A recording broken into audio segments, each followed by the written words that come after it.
So, The Owl House, premiered in 2020, created by Dana Terrace, who previously did work on Gravity Falls and DuckTales. It's a fantasy show about a girl named Luz Nocera who stumbles into a world of magic and decides to become the apprentice to a witch named Ida, though humans are unable to perform magic. I heard of the show when it was first announced, saw the promotional art, thought it looks really cool, and a woman of color as the main character on a Disney Channel show. That's impressive. Similarly, Amphibia, where the main character is Thai American. Anyway, the show premiered in January of 2020. I watched it, wasn't too impressed by the first episode, but if there's anything you learn from watching anime, it's that patience is a virtue. And so, not too long ago, the final episode of season 1 appeared, and it was something. Basically, I'm going to run down a list of all episodes and look at their flaws and come up with fixes.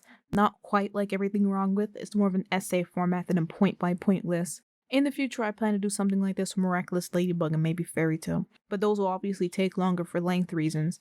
I did start rewatching Miraculous Ladybug, but Marinette's creepy obsession with Adrien and Hawkmoth's silliness are... nah.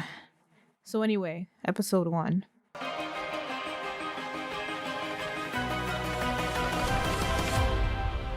There has been this overabundance in the modern decade of the quirky and misunderstood protagonists of whatever fantasy setting.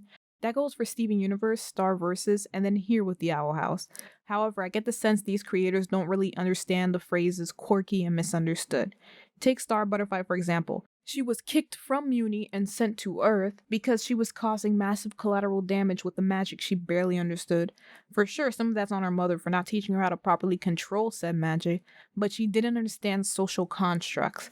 And when she went to Earth, she continued to do things like permanently turn her teacher into an ogre, takes a class on a volatile interdimensional field trip, etc. Then here's Luz, who doesn't follow the teacher's directions on the book report, which I wouldn't call quirky more than just plain stupid, and instead brings live snakes to school, not to mention the unused fireworks. That's not quirky and misunderstood. That's borderline psychotic. And then she doesn't have any friends, and she makes AMVs. Luz is 12 if I recall correctly, so the show began production in 2018. Let's say the show begins in 2018. When I was in elementary school, anime was not nearly as mainstream as it is now. You had Dragon Ball Z, Pokemon, Naruto, that was about it for quote-unquote normies. But 2018, everybody and their mother watches the most obscure titles you've ever heard of. There is absolutely no reason elementary schoolers wouldn't find this cool. Also, that thing she did with her eyelids, even I find that a little gross. You know, for someone who brought live snakes to school, she's having a really volatile reaction looking at this world. Not saying I expect her to be completely taking everything in stride, but this is close to overdramatic coming from a person who brought live reptiles and fireworks to school. Anyhow, out of her element, Luz stumbles into Ida. Ida is like the flip side of the coin from Luz, the antithesis, I guess.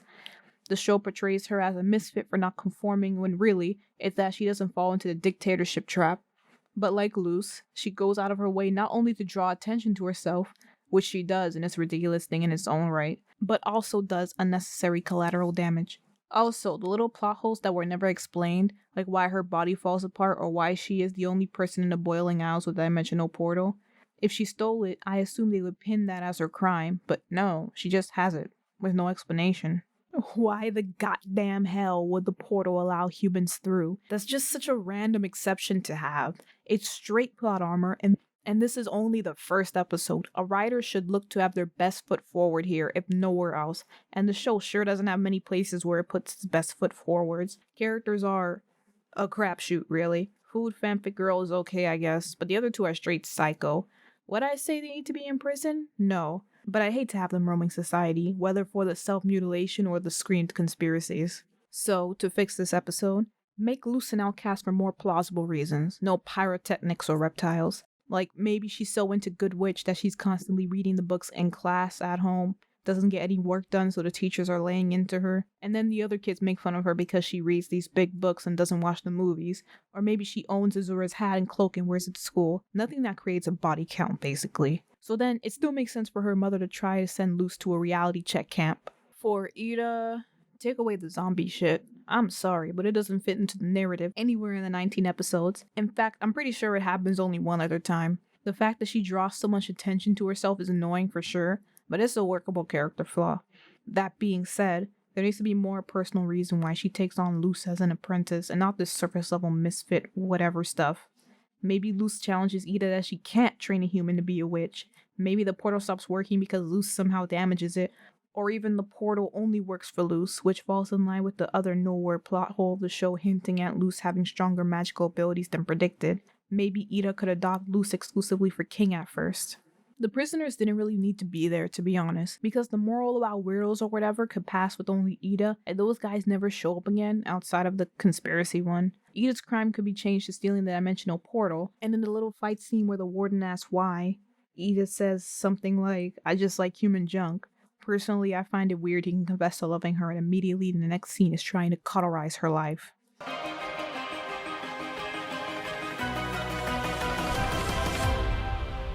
First problem with this episode is that it has no world building. The fact that Luz is wandering around trying to sell Ida's wares is the perfect opportunity to introduce some cities, some types of creatures, whatever. But this show stuffs it up until the final episode. The second episode is prime time to start establishing your fantasy world so that your story doesn't just take place in null space. So Ida sent Luz to go sell her pilfered human trash, and Luz is grumbling that Ida isn't teaching her anything. She's only been doing chores. It's literally been one day. So then Luz and King find this wizard dude who sends Luz on a quest meant for the Chosen One. King tells Ida about it and Ida goes to investigate the wizard who has disappeared from his home. Luz, who was on a quest of Smosh level parody, ends up facing a puppet demon and Ida shows up to bail her out. Stuff happens, Luz realizes there's no shortcut to being a witch and by Luz's definition saves Ida, who wouldn't have been in that mess if not for Luz screwing up. And then she shows Luz the Boiling Isles from afar, yet another waste of an opportunity for world building. By the way, what was Ida trying to accomplish? The Isles are made of a giant rotted skeleton. There's nothing beautiful about it. To fix it, I don't even know. The whole episode feels like a waste. The only relevant bit was Luz realizing there's no easy way to becoming a witch, and that took about 3 minutes of the whole thing. It could have been compiled into the next episode. But if this episode was to stay, take out most of the cringe parody and add in world building instead. Have King explain the origins of the Isles and the city as a little. And when they meet the demon guy, King immediately suspects he's a demon, because King himself is a damn demon and should recognize demon kind. Have them immediately go on the quest rather than diverting to the owl house. The demon reveals himself, King explains demons in a short fight. Ida jumps in but gets knocked out and drops her staff. Luz tries to use it, can't perform any magic, and clubs the demon instead to knock it out. Ida eats the demon and explains it allows a witch to take on their powers, and she tells Luz, "You can't get magic from some weirdo wizard who serves tea in bathrobes. You work for it. Would have saved us both a lot of heartache if you believed me from the beginning." Luz is repentant and learns a valuable lesson. More on that later, but she barely learns anything over the course of a season.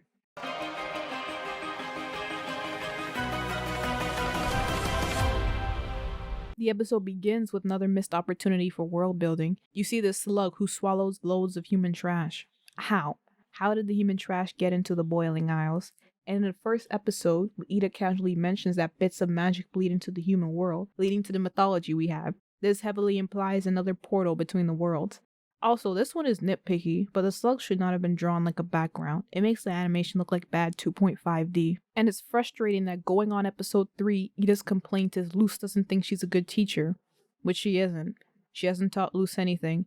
She never teaches Luz anything, even in the last episode. Surprisingly, most of the episode is fine regarding the Hexside escapades. As I said earlier, the main inclusion needs to be more world building. One easy explanation, natural portals appear between the worlds all the time. An old and powerful wizard studied this and created a man-made one, the portal Ida uses. Then again, the natural portal theory creates another plot hole later in the show, so another explanation is that there was only the one portal ever made, and it's been passed around and lost to time centuries ago. Ida finds the key by chance while dumpster diving. Not very detailed, but it doesn't need to be. In order to fit into the canon, the most important part must be that there's only one portal and another can't feasibly be made by one singular, even if very powerful wizard, or at least not within a viable time frame.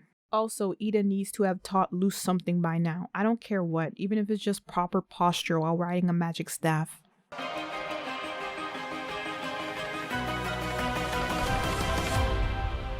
Pisses me off that Ida just casually mentions the Boiling Isles have plagues, boiling rain, etc. and not explain why.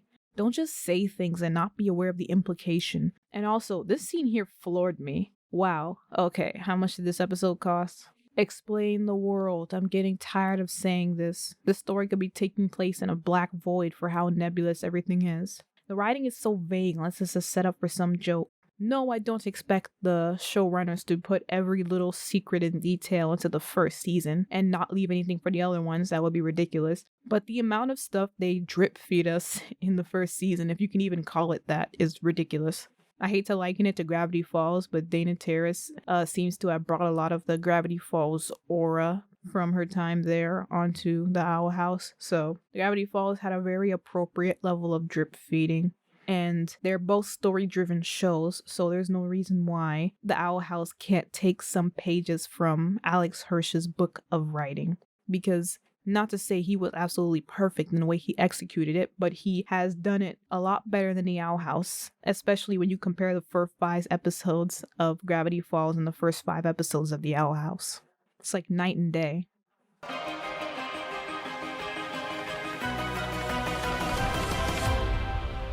I don't like jokes which come at the expense of story coherency. They're asking him to join the coven. Does that mean demons can use the same magic as witches? We've seen some other humanoid-looking creatures in Hexside, but they're still labeled exclusively as witches. So what separates a witch from a demon? And are demons bound to the same magic exclusivity as witches? But the explanation on covens was good. Color me surprised. Not much else I have to say. I wish the fighting animation didn't look so weirdly floaty, but meh. Personal preference. It's very smooth otherwise.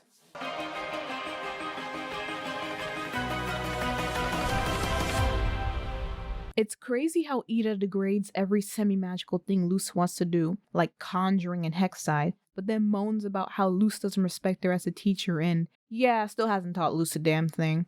If Ida is so unreliable and unfit to teach Luce magic, then the premise of the show is pointless. Luce could be living in a shack and still learn glyphs. I mean, I don't know. There wasn't much world building, but there was little character development with Willow, and besides that, this works as filler. Silly, but somewhat relevant to the story, and actually doesn't leave any plot holes. A minor thing I would have liked is for them to refer to Hootie as a genuine demon. It would make sense, as I don't see how Ida could grant life into a house unless it was possessed by something. But as I said, it's a minor thing.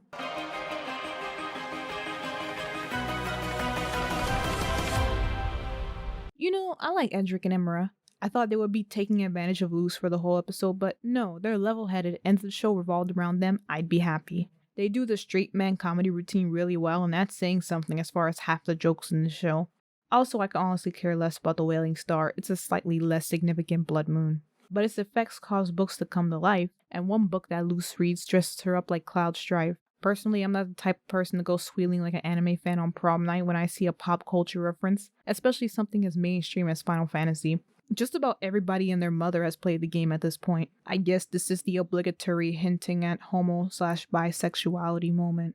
I'm a supporter of representation, yes, but the fact that this show needs romance when the end goal is about Luce learning to become a witch and make friends is questionable.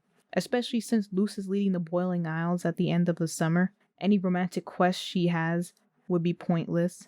Also, the fact that Dana Terrace herself has said that the goal of the show was not romance as a genre, but still somehow finds it in herself to bring in romance as a genre. But I digress. 3 of them also find out that drawing on the books alter what comes to life, and the twins draw big eyebrows and teeth onto the children's story Odabin, which turns him into a massive demon, for whatever reason. I'm tired. Next episode.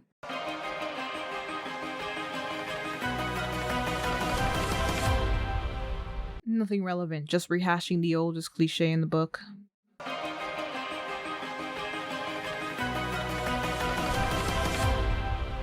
I mean, Gus is in the illusionary track. He had options before actually breaking rules and bringing Luce in, making a fake human, or even disguising Luce's appearance a little. It just seems like a jump to risk trouble on both their parts, especially since he ends up kicked from the club and it does not affect him whatsoever for the rest of the season. So Ida comes to Hexside to plead Luce's case and Bump agrees to enroll her. Why is Bump okay with that? Why is he not mad anymore? Why does he want a human who are notoriously unable to learn magic to attend a magic school? Give Bump a better reason to accept Luce into the school. Compared to how he was before, willing to cut her open because she broke rules, having him so easygoing here is quite out of character. If you made Ida clean up all her messes from the past, why not make Luce atone as well? Become an aide for the Abomination class or something. He didn't seem impressed by her or proud of Ida, so pick one or the other to give him a valid reason to enroll Luce. Also, Luz needs to show him her magic because there is literally no point in enrolling someone who can't do magic.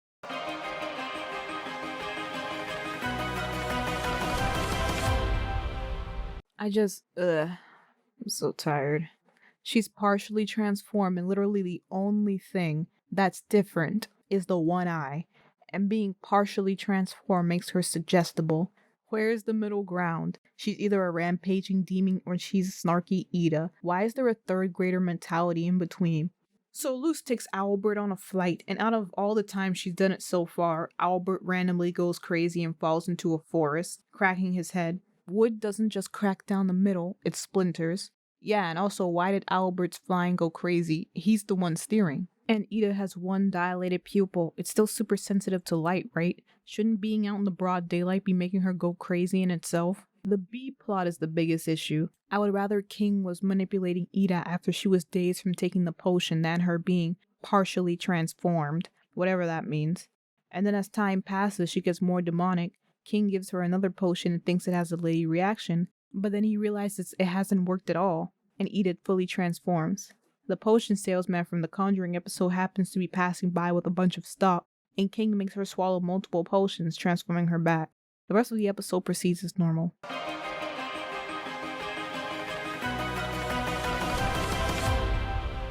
Another filler, not much to say, although I really don't understand why Lilith wasn't chasing Ida. That's her current task given by the Emperor.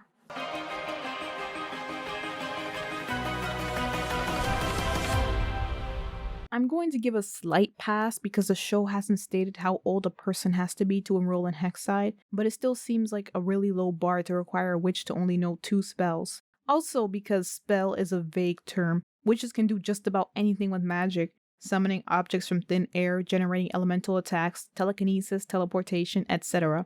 And what's the point of learning all this extraneous magic if, when you join a coven, you can no longer do 80% of it? Luce learned the light spell by recording Ida and distorting the image, I don't know. It was stupid, but that's what the show established. Can't she do that with literally any other spell? But no, she doesn't think of that. She doesn't think, period.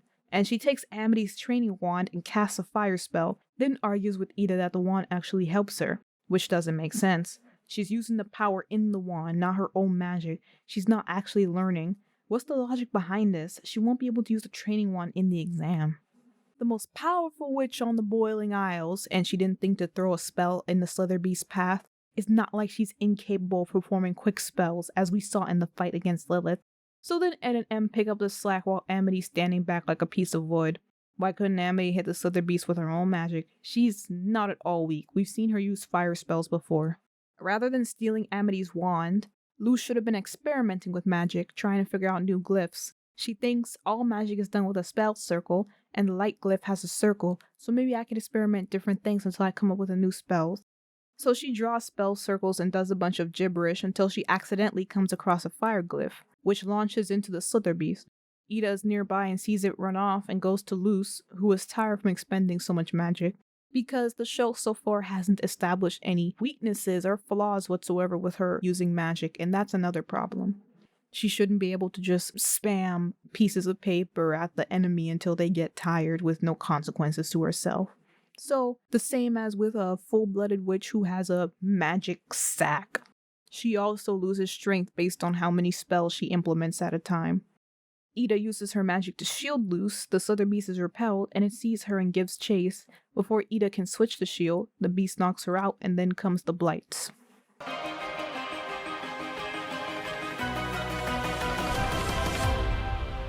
So Luce gets into Hexside and Bump tells her that the Emperor's Coven is visiting and he wants her to join a track in order to impress them. But why does Luce care about impressing the Emperor's Coven? It's not like she plans on joining them. Anyhow, Luce gets placed in the potions track and immediately gives up on life, though I have no idea why. It doesn't take magic to make potions, does it? Because Luce was doing it fine. I guess the magic is imbued in the materials. She could easily become a witch that way if she wanted. Before that, she said she wanted to study all tracks. Bump says it can't be done. Specifically, he says it's illegal by the order of the Emperor himself. This is important. Another problem with these modern cartoons is that the main character can cause trouble for literally everyone who crosses their paths, destroying their livelihood, job prospects, etc., and in the end learns no lesson and essentially gets off scot-free because someone else covers their ass. Luz was told in no uncertain terms she could only study one track. It's possible to change tracks, as Willow did, so it wasn't like she was stuck with potions. She didn't even try with learning potions, though, although she swears up and down she wants to learn all types of magic. So if you want to learn all types, why don't you start with the one you're placed with?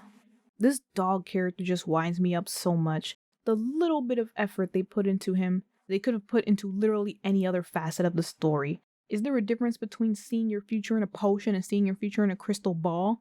But that's not even the worst thing. Luz gets thrown into the detention track for trying to do fortune telling, and the Misfits introduce her to a secret room with doors into literally every section of Hexside. Then they tell her that Bump put them in there because they try to study 2 tracks at once. It's literally the law. If he was scared of upsetting the Emperor's Coven, surely the worst way to go about it would be to broadcast students blatantly disrespecting his law. Did he really need a potion to read its palm? What was the purpose of that? Just drop the sandbags immediately. Why waste 5 seconds? And don't get me started on this Sailor Moon transformation scene. I reiterate, she is breaking the law. Why is everyone so supportive of this? When Ida refuses to join a coven, she is chased by guards every day. When Luz does so, she's hailed as a revolutionary or whatever. Dana Terrace wants to have her cake and eat it too, and no, you can't break the established rules of your world in the same goddamn episode. If you want Luz to be special, do it within the confines of the world that you create. Oh my gosh, this whole episode needs an overhaul.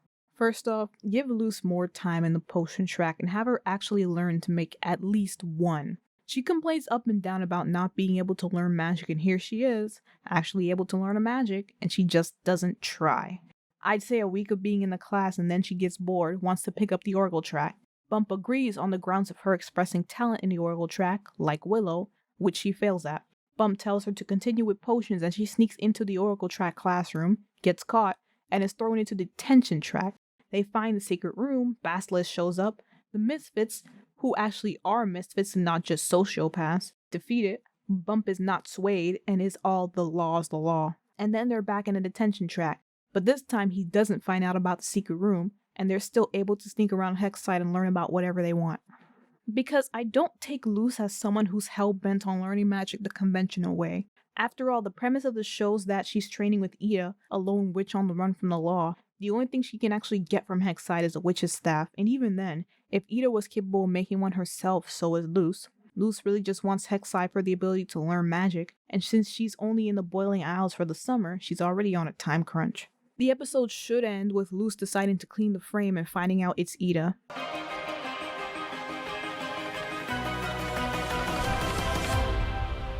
I guess she forgot she can do about 20,000 spells without a staff. But that's about it. The episode is okay.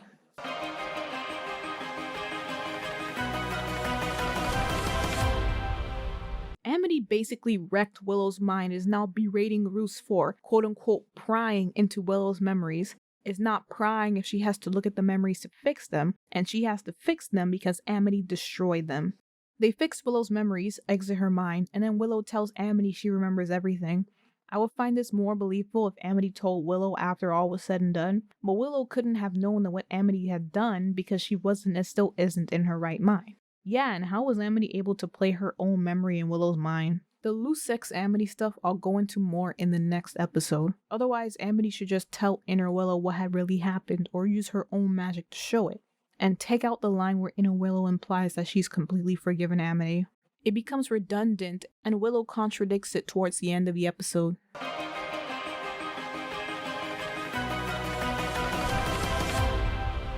Do they even know what Earth is? Do they even live on Earth? Don't make silly jokes at the expense of story coherency. Anyway, that's not even my real issue with this episode. That goes to Luz. They treat her like she throws herself into overwhelming situations and she complains, but it's true. She does throw herself into overwhelming situations where someone else has to bail her out, most likely Ida. She does some foolish things, but that doesn't make her fearless. Why when Grom turned into Ida, it was so distinct the students who barely know her could narrow it down, but it turns into this vague caricature of Luce. So, representation aside, this is a romance that doesn't need to happen, and especially so early into the show. Amity was still indifferent to Luce when they met at the library, and since then they've had two major interactions. On the Knee, where Luce nearly kills Amity's siblings, and again in Understanding Willow, which was not a bonding experience so much as a life or death experience. Liking someone comes from spending time together, having empathy and whatnot. And as I said before, I don't see what there is for her to like about Luce. She calls Luce fearless, but how so? Luce just doesn't have as much at stake as Amity. Luce can walk away from all this in 3 months or so and never have to face her consequences again. And besides, she's not fearless, she just does stupid things, like not understanding what your worst fear means. I guess stupid really is Amity's turn on. Also, another part of my issue with the Luce x Amity romance is how quickly Amity just turned around from being seemingly the main antagonist of the first season as far as like B stories go, up to like this is a nice character and everyone likes her now. I don't expect like Zuko level complexity from every single show, but it went by very quickly and it felt like I didn't have enough time to digest her as first a neutral character and then now a good guy on all sides. And then in the same vein, her crush or romance soon to be with Luce is also very rushed. I understand that feelings can come from life or death situations, but as I said, the feeling of her having been rushed through her character arc does linger and leave sort of a bad taste in my mouth when it comes to this romance, and I'm getting the impression this romance was similarly rushed. Dana Terrace said on Reddit, I think, that Luce is Disney's first lead bisexual character. Show, don't tell. Don't be a J.K. Rowling. I'd rather the romance between Luce and Amity not be there. Characters can have a very strong bond that's not romantic, and even then it still takes time. At the very least, it should have begun in the second season and not halfway through the first.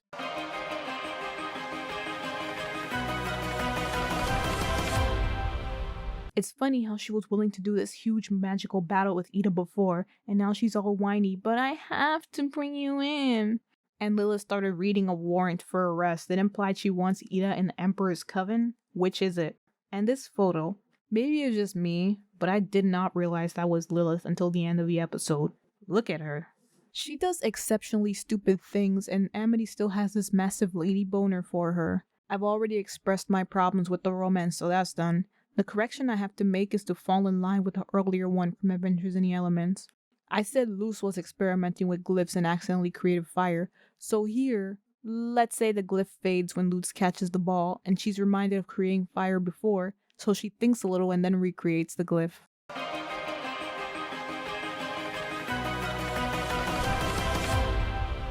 Oh boy, actual plot. Every witch has a cloak made from the stuff, huh? So why not Ida? Blah blah blah, the Hexside students, all 30 of them I guess, are going to the Emperor's castle, including Luce, who is blatantly breaking the law. My head will explode if I think too much more about it, so let's move on. Willow mentions one of the kingdom's treasures is a glove that allows a witch to grow any plant they can think of. Can't Willow do that already? She took a little seed and made enough vines to cover all of Hexside. Willow describes the glove like it allows growth without limitations, but we've seen plants grow without limitations anyway. From little seeds, from barren grounds, in the shape of people's faces. Gee, don't describe what wild magic is. I'd hate to actually know something about the world. Does the Emperor not have guards posted outside of his throne room? Luce should not be able to saunter up and eavesdrop like this, especially because he is very much omnipotent in the next scene. Speaking of, no, but I really like this scene. The tone of it, the visual effect. Whoever wrote this scene needs a top position on next season, definitely. But like I said, if he could do this, he certainly knew Luce was there eavesdropping. Then why were you so easy to curse? Because you caught her sleeping? That is not something to brag about. Lilith cursed Ida, they faced off on Hexside, yeah, and why did Ida turn into the demon right there? By Ida's logic, her magic keeps the curse at bay, and she didn't use any magic. If the curse was going to kick in, wouldn't it have done so immediately, like right when Lilith read the paper? Ida teleports herself all the time. She could have teleported Luce or had Owlbert fly her away since, yes, she's still capable of about 20,000 spells without a staff. Just, why is Ida willing to turn herself into a demon forever for a girl she met like a month ago? Who did that? Albert? One thing the show just casually glosses over is that the healing hat used old magic, which the show implies time and time again to be glyphs. Luz could have looked the hat over beforehand, or better yet, when Lilith rips it, a piece of cloth falls and there's a healing glyph on it. Luz pockets it and she's captured. Ida comes, Luz is tossed overboard and she gets badly hurt. Lilith does that villain thing and just watches Ida and Luz interact. Luz tells Ida she has a healing glyph for her since Ida has run out of magic already. Ida takes the glyph and instead uses it on Luz, and when she's healed, she lets Albert fly her away before she transforms.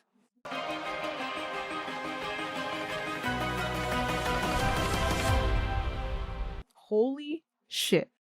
The exposition dump, 19 episodes in.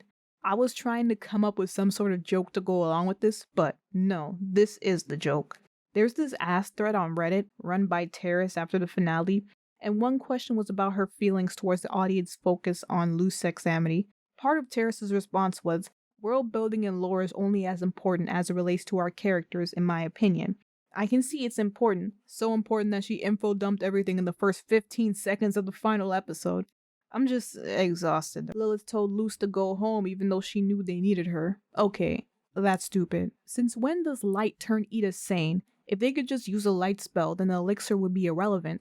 And then there's her gem of a line. Luz's magic isn't strong enough to counter the Emperor's. This line is important. They met like a month ago.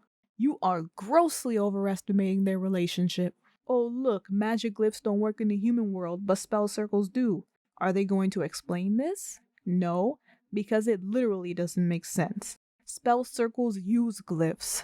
Why do they care? 90% don't know her, the other 10% don't like her. They tried really hard to get this people against the system moment in the show, and it's just as pointless as half of the other things the show does. Do I need to express why this is bullshit? I thought she wasn't strong enough. My chest hurts. This whole fight scene should not have happened. It should have been a one-sided annihilation. First of all, she set off glyphs from 10 feet away. That's not how they work. I don't care if she has a staff, which isn't even her own, by the way.